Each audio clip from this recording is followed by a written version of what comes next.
YCP party నుంచి పలువురు రాజ్యసభ సభ్యులు పార్టీ ఫిరాయిస్తారని వైసీపీ నుంచి టీడీపీలోన చేరతారు, బీజేపీలోన చేరతారు, కూటమిలో చేరతారని రకరకాల ప్రచారం చేస్తున్నారు. రకరకాల ప్రచారం చేయటం వల్ల విజయసాయి రెడ్డి గారి పేరు కూడా అందులోకి లాక్కు రావడంతో విజయసాయి రెడ్డి గారు ఏదో అత్యంత సన్నిహితుడు, జగన్మోహన్ రెడ్డి కేసులన్నీ ఆయనకు తెలుసు, ఆయన అప్రూవర్ గా మారిపోయి తన కేసుని తప్పించాలని కోరతాడు. అసలు కేసులే లేవని ఒకవైపు వస్తుంటే వార్తలు వస్తుంటే ఈ కేసుల్లో తప్పించమని కోరటానికి ఆయన పార్టీకి రాయించడానికి కూడా సిద్ధమైపోయాడు, బీజేపీలో చేరతాడు అన్నట్టు కూడా ప్రచారం చేస్తున్నాడు. అయితే ఆయన విజయసాయి రెడ్డి గారు ఏం ట్వీట్ చేసి చదువుకుందాం. I wish to make it clear that I am a loyal, dedicated and committed worker of YSRCP. I will remain with YSRCP and work under the leadership of YS Jagannath Reddy Garu. I condemn the baseless speculation and misinformation being spread by a section of the media about the quitting of YSRCP and joining any other political party. అంటే ఇది వీరు చెప్పేవి జనం తలకి ఎక్కవు, ఎందుకంటే అవి వారి జనానికి రీచ్ కావు. పచ్చ మీడియా రీచ్ చాలా ఎక్కువగా ఉండడం వల్ల జనం కొంతకాలం అవి బాగా నమ్ముతారు. అవి అబద్ధాలను తేలే వరకు అవి నమ్ముతూనే ఉంటారు.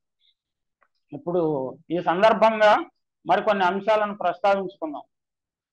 ఈ గట్టుకొస్తే సూట్ కేసు, ఆ గట్టుకుంటే అక్రమ కేసు. అంటే ఈ వైసీపీ నుంచి తమ పార్టీల్లోకి చేరితే, కూటమి పార్టీల్లో చేరితే డబ్బు మూటలు ఇస్తాము, పదవులు ఇస్తామని చెప్తున్నారు. అటువైపు నుంటే కేసులు పెడతామని. ఇప్పుడు ఏదో డిఎంకే ఒక నాయకుడి మీద ఏదో 908 కోట్ల రూపాయల పెనాల్టీ విధించారు. అంటే అంత పెద్ద తప్పిదం జరిగిందా ఎలా చూస్తున్నారు, ఆ తప్పిదం జరిగిన తర్వాత అంత పెనాల్టీ విధించారు. అంటే ఆ డిఎంకే ఎంపీల మీద కూడా ప్రెజర్ బిల్డప్ చేస్తున్నారు. వైసీపీ రాజ్యసభ సభ్యులు, రాజ్యసభ ఎంపీలు, ఎమ్మెల్సీలకు బ్రీఫ్ కేసులు అందించాలని చంద్రబాబు గారు ప్రయత్నిస్తున్నారన్న ప్రచారం జరుగుతుంది. ఫ్లాష్ బ్యాక్ లోకి వెళ్తే 2014, 19, 23 మంది ఎమ్మెల్యేలను, 3 ఎంపీలను కొని 2019 ఎన్నికల్లో అందులో 8 మందికే టికెట్లు ఇచ్చాడు. అందులో ఒక గొట్టిపాటి రవి మాత్రమే గెలిచాడు. 23 మందిలో 8 మంది గెలిస్తే ఒక్కడు మాత్రమే గెలిచాడు. వెళ్లే వాళ్ళు ఎవరైనా కానీ ఒకసారి భూమా నాగిరెడ్డి, ఉండవల్లి శ్రీదేవులను గుర్తు చేసుకోవాలని వైసీపీ విధేయులు విజ్ఞప్తి చేస్తున్నారు. వైసీపీ ఎమ్మెల్యే భూమా నాగిరెడ్డి మీద ఎస్సీ అట్రాసిటీస్ కేసు పెట్టి టీడీపీలో చేరిత మంత్రి పదవి ఇస్తాను అని నమ్మబలికి తీరా చేరాక తూచ్ అనటంతో కుంగిపోయి గుండెపోటుతో మరణించాడు. వైసీపీ ఎమ్మెల్యే ఉండవల్లి శ్రీదేవి చేత ఎమ్మెల్సీ ఎన్నికల్లో టీడీపీకి ఓటు వేయించుకున్న తర్వాత 2024 ఎన్నికల్లో టికెట్ ఇవ్వలేదు చంద్రబాబు నాయుడు గారు. అది ఆయన లీలలు, బాబా లీలలు. 2024లో ఎన్నికల్లో టికెట్ ఇస్తానంటే ఓటు వేస్తానని శ్రీదేవి అప్పుడు సీఎం జగన్ కలిసి అడిగితే నేను టికెట్ ఇవ్వను కానీ ఏదో ఒక పదవి చూసుకుంటానని చెప్పాడు. క్యారెక్టర్ ఉన్నవాడికి, కన్నింగ్ ఉన్నవాడికి ఇదే తేడా అని కూడా వైసీపీ వర్గాలు వ్యాఖ్యానిస్తున్నాయి. ఏది ఏమైనా పార్టీ ఫిరాయించటం వల్ల ఈ నామినేటెడ్ పదవులు లేకపోతే ఎంపిక చేసిన రాజ్యసభ పదవుల్లో ఉన్నవారు వైసీపీ పార్టీకి పెద్దగా జరిగే నష్టం ఏం లేదు. అంటే ఆల్రెడీ జరగాల్సిన డ్యామేజ్ జరిగిపోయింది. అంటే గోచిగుట్ట కంటే పేదరికం లేదంటారు కదా, అలాంటి పరిస్థితుల్లో ఉంది పార్టీ. ఇప్పుడు అంటే కష్టకాలంలో పార్టీని వదిలేసి వెళ్ళే వారిని ప్రజలు గుర్తుపెట్టుకుంటారు, పార్టీ కేడర్ గుర్తుపెట్టుకుంటుంది, నాయకుడు కూడా గుర్తుపెట్టుకుంటారు. అందువల్ల ఏంటంటే ఈసారి మళ్ళీ 2029లో ఎన్నికలు వస్తాయి. అప్పటికి ఎమ్మెల్యే స్థానాలు కూడా పెరుగుతాయి. డిలిమిటేషన్ జరుగుతుందో జరుగుతుంది, ఇంకా అన్సర్టనిటీ ఉంది. జరుగుతుందని చెప్తున్నారు కానీ జరిగే అవకాశాలు కూడా తక్కువే. అది జరిగితే జరగవచ్చు కూడా.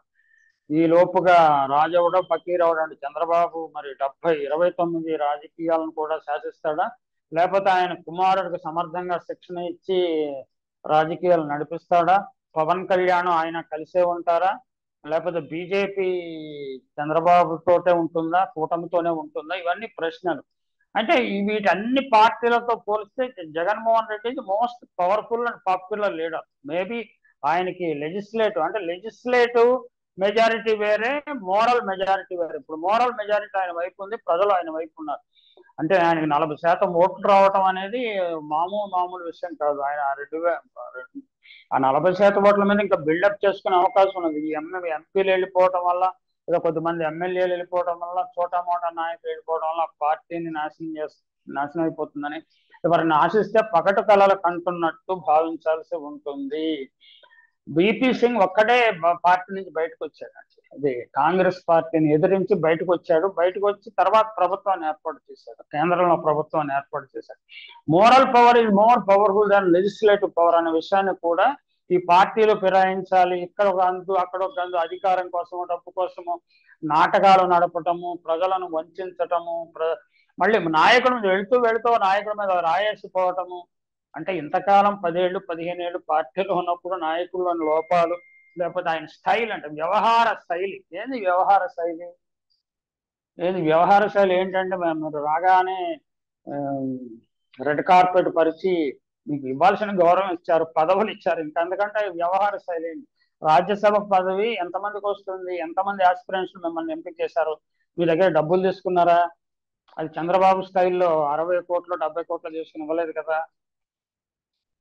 కాబట్టి ఆలోచించి నిర్ణయం తీసుకోవడం మంచిది. ప్రచారాన్ని, అంటే ఎమ్మెల్యేలు, అంటే వైస్రాయ్ హోటల్ సమయంలో ఎమ్మెల్యేలు చాలా అమాయకంగా ఉండేవాళ్ళు, మీడియా కూడా చాలా వన్ సైడెడ్గా ఉండేది. ఇప్పుడు అనేక రకాల సోర్సెస్ నుంచి ఇన్ఫర్మేషన్ వస్తున్నది.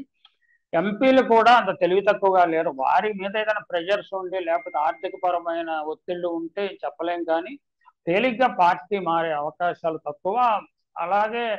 అలాగ గెలిచిన వారికి భవిష్యత్తు విజయావకాశాలు తక్కువ. వారి కుటుంబాలు కూడా రాజకీయంగా ఫినిష్ అయ్యే ప్రమాదం కూడా ఉన్నది.